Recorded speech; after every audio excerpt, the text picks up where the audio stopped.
XUV 700 ಅಲ್ಲಿ adaptive cruise control ಬರುತ್ತೆ ಮತ್ತೆ ಅಡಾಸ್ ಕೂಡ ಬರುತ್ತೆ. ನಾನೀಗ ಗಾಡಿನ 45 ಸ್ಪೀಡ್ ಅಲ್ಲಿ ಕ್ರೂಸ್ ಕಂಟ್ರೋಲ್ ಆನ್ ಮಾಡಿದ್ದೀನಿ, ಮತ್ತೆ ಲೇನ್ ಕೀಪ್ ಅಸಿಸ್ಟ್ ಕೂಡ ಆನ್ ಮಾಡಿದ್ದೀನಿ. ಸೊ ಇಲ್ಲೊಂದು ಸ್ವಲ್ಪ ಸ್ಟೀಪ್ ಟರ್ನ್ ಇದೆ. ನಾನು ಸ್ಟೇರಿಂಗ್ ಹೋಲ್ಡ್ ಮಾಡ್ತಾ ಇಲ್ಲ, ಆಕ್ಸಲರೇಷನ್ ಬ್ರೇಕು ಏನು ಯೂಸ್ ಮಾಡ್ತಾ ಇಲ್ಲ. ಗಾಡಿ ಅದ್ರಷ್ಟು ಕಡೆ ಹೋಗ್ತಿದೆ ಮತ್ತೆ ಸ್ಟೇರಿಂಗ್ ಕೂಡ ಅದ್ರಷ್ಟು ಕಡೆ ಅಡ್ಜಸ್ಟ್ ಮಾಡ್ಕೋತಿದೆ. ಟರ್ನ್ ನೋಡಿ ಇಲ್ಲಿ ಯಾವ ತರ ತಗೊಳುತ್ತೆ ಅಂತ ಗಾಡಿ ನೋಡಿ. ನಾನೇನು ಸ್ಟೇರಿಂಗ್ ಏನು ಹೋಲ್ಡ್ ಮಾಡಿಲ್ಲ, ಆಟೋಮೆಟಿಕ್ ಅದೇನೇ ಟರ್ನ್ ತಗೋತಾ ಇದೆ. ಚೆನ್ನಾಗಿದೆ ಅಲ್ವಾ? ಇಲ್ಲಿ ಮಿಡಲ್ ಲೇನ್ ಕೂಡ ಇಲ್ಲ, ಬರೀ ಲೆಫ್ಟ್ ಲೇನ್ ನೋಡ್ಕೊಂಡೇ ಹೋಗ್ತಿದೆ ಗಾಡಿ.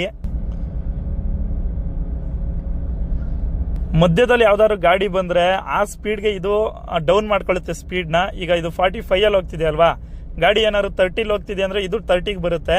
ಇಲ್ಲಿ ಯಾವುದೇ ರೀತಿ ಮಾರ್ಕಿಂಗ್ ಇಲ್ಲ ನೋಡಿ. ಸೊ ಲೇನ್ ಮಾರ್ಕಿಂಗ್ ಇದ್ರೆ ಮಾತ್ರ ಇದು ವರ್ಕ್ ಆಗೋದು ಅಡಾಸು. ಬಟ್ ಅಡಾಪ್ಟಿವ್ ಕ್ರೂಸ್ ಕಂಟ್ರೋಲ್ ನಿಮಗೆ ಲೇನ್ ಮಾರ್ಕಿಂಗ್ ಇಲ್ದೇವ್ರು ವರ್ಕ್ ಆಗುತ್ತೆ.